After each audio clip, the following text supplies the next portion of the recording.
Hello guys, uyu ni Igiraneza Yves de Professionals ugarutse nk'ibisanzwe.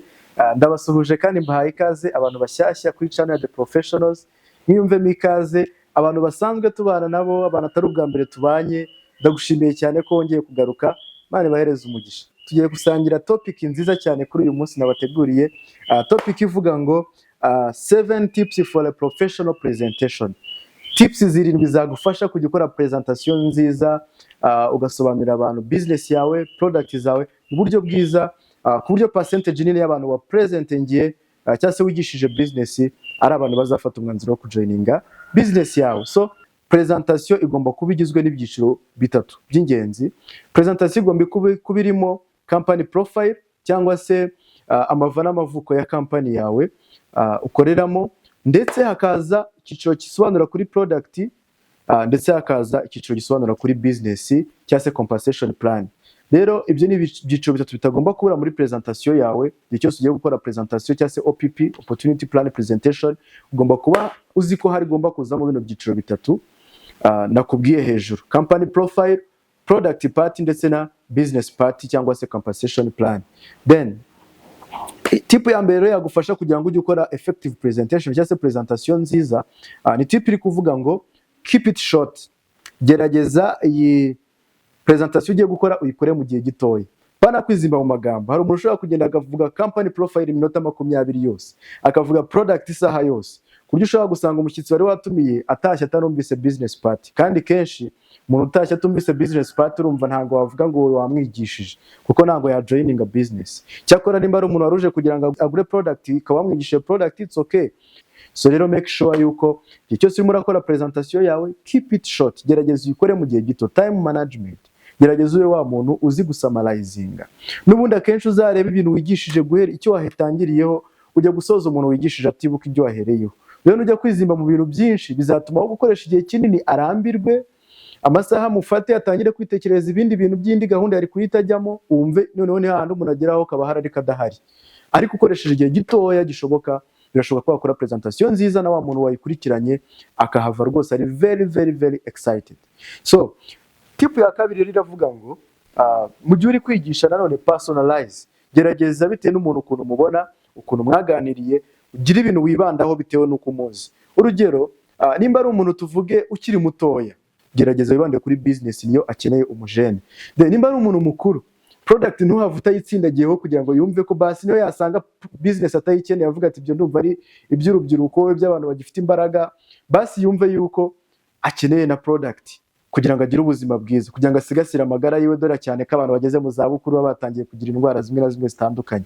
Rero personalize. Nimba ari umuntu usanzwe akunda business, ibande kuri business. Nimba ari umuntu usanzwe afite aho ahurira n'ubuganga, ibande kuri product. Mwereke icyo product ziri gufasha societe mu bijyanye no kwirinda no kwivura indwara zitandukanye. So, gerageza personalizing. So ikindi, nimba ari umuntu ufite kandi kazi, ufite ishuri, mwereke uburyo iyi business igiye kumufasha ikajya imuhereza income ariko itabangamiye akazi yarasanga, itabangamiye ishuri yarasanga, itabangamiye indi occupation yindi yarasanga. Ibyo ni ibintu ugomba kwibandaho. Nimba ari umuntu uri kwigisha ari hanze, mwereke uburyo business iri international, iri global, ashaka kuyikora kandi akakomeza akaba no hanze. Hari training na presentation zajya zica online bikaba byamusupportinga, agakomeza kandi akiberaho n'ubuzima bwe bwo hanze y'igihugu runaka. So gerageza personalizing kuri iki kintu. Urugero nanone kuri tipu ya gatatu iri kuvuga ngo confident. Gerageza ukore ku kintu cyitwa confident yawe. Gerageza boosting your confidence. Ba confident biri enough. Gerageza nimba uri kwigisha umuntu, use eye contact. Gerageza uwo muntu umwe muri kurebana mu maso. Pana kwigisha ibintu wahumirije. Ibaze hari nk'umuntu ujya kuri stage akajya yigisha ibintu akavuga ngo company yacu yongeye kubaganirizaho, akajya areba mu plafond, akongera akareba hasi, nyine ugasanga yabuze amahwemo. Gerageza ukoreshe eye contact. Abantu bakunda umuntu ubigisha ari kubareba. Ikindi kigaragaza ko ufite confidence, gerageza ukore geste. Wihagarara ahantu hamwe urinde urangiza presentation, kora move, kora movement, kora geste zitandukanye, kandi gerageza energy. Ugaragaza energy, imbaraga mu bintu urimo urakora, mu bintu uri kuvuga. Voice yawe ibe iri hot kandi hariho convincing voice, ryajwi rikomveka. Pana ijwi rimeze nk'iri gutereta, nk'iri kwinginga, nk'iryaburaye. gerageza ukoreshe convincing voice, gerageza ukoreshe eye contact, gerageza moving stage yose uyimanaging, uyimuvingeho, gerageza ukoreshe geste zitandukanye bijyanye n'ibintu uri gusobanura. Ibyo byose bizaba biri kugaragaza confidence wifitemo ku bintu uri kwigisha. Then indi type ya kane rero yatuma ukora presentation nziza, ni type ivuga nanone ku kintu kijyanye na posture. Posture iravuga ngo gerageza ube wambaye neza, uri very smart. Niyo waba udafite wenda uburyo ushobora kwambara ikote riri full suit wenda nk'umusore, ariko ambara at least nk'uku kwanjye. Shaka uburyo wambara agashati n'agakaruvati kandi ubitere ipasi. Gerageza umusatsi wawe usokoze, niba ufite afro twebwe nta kibazo, ariko ushobora kuyisokoza basi kaba iri smart. Gerageza nimba uri umukobwa nawe wihiteho mu buryo bwawe uburi smart. Gerageza kandi tools ugiye gukoresha wigisha. Okay, ushobora kuba gutanga presentation, centering presentation muri rusange, ufite wenda aho uri kwigishiriza, ushobora kuba ari akabaho, ufite na marikeri, ushobora gusanga se wenda ari papier bristol na marikeri, ushobora gusanga se wenda ufite projector uri murigishirizaho. Ariko reka tuvuge no muri cyagiye uri gukorera nka one on one, uri gukorera hari kayo urimo urashushanyirizamo uwo muntu left and right compensation plan. Gerageza uba ufite tools ziri smart, bana kugenda ugatoragura agapapuro ubonye hasi, agakaramu nako kariweho ku mutwe, nta nubwo ari ikaramu yuzuye ifite igifuniko cyayo neza, kusanga niba uri kwigishishiriza umuntu. Icyo gihe ukoresha tools zitari very smart, iyo presentation izaba iri tend to be long, izaba yenda kuba yafailinga. Uwo muntu wigishije ashobora kuzabifata nk'ibintu biri aho bitari very energetic, ashobora kubifata nabi. Kuyo niba yari umuntu ari kwinjiza mega vase, birangira ashobora gushyiramo karito vase. Ariko uramutse usanze wigishije umuntu mu buryo buri smart, niyo vase yayishyiramo nta kabuza mu gihe yaba afite ubushobozi bwayo. So wite kuri ibyo bintu rero byo kwigisha umuntu uri smart wowe ubwawe, na smiling. Buriya smart ntabwo ari ukwambara neza gusa, uramutse wambaye neza ariko ukaba ufite isura yakunjaraye, ntabwo n'ubundi waba ufite posture nziza. Ugomba kugira posture nziza mu buryo wambayemo usa neza, mu buryo urimo uravuga smiling usa neza. Ikindi kandi ukaba smart no mu bikoresho uri gukoresha wigisha wa muntu. So ngayo nguko rero ukwiye kuba smart mu bintu byose urimo uragerageza kuvuga. Nimba ari muri office wateguye kwigishiriza, nimba ari muri training center, naho mugerageze mujye muhagirira amasuku, abashyitsi babagana bajya babona ko muri smart ahantu hose, bizabafasha cyane. Then type ya gatanu iravuga ngo more practice. Gerageza ubikore inshuro nyinshi. Nta muntu n'umwe wigeze akora presentation ku nshuro ya mbere ngahita aba perfect, ngahita aba umu expert. Ahubwo baravuga ngo more practice make things perfect. Uko ukora pratique nyinshi, uko ubipratika kenshi, uko ubikora kenshi, birangira ubaye mwiza mu kubikora. Umumenta witwa Zig Ziglar yaravuze ngo you don't have to be great to start, you have to start to be great. So ntabwo ukeneye kubanza kuba mwiza cyane kugira ngo ugire ikintu ukora icyo ari cyo cyose, ahubwo ukeneye gutangira ukagikora. Muri kwa kugikora inshuro nyinshi, bizarangira ubaye mwiza muri cyo, bizarangira ubaye mu expert muri cyo. So rero gerageza nawe utangire upratique, witoze gukora ibintu wumva ushaka gukora, itoze kubikora, ubikora inshuro nyinshi. Muri kwa kubikora inshuro nyinshi, bizarangira ubayemo mu expert, bizarangira ubikoze neza kurusha undi muntu wari we wese, binyuze muri practice nyinshi zitandukanye.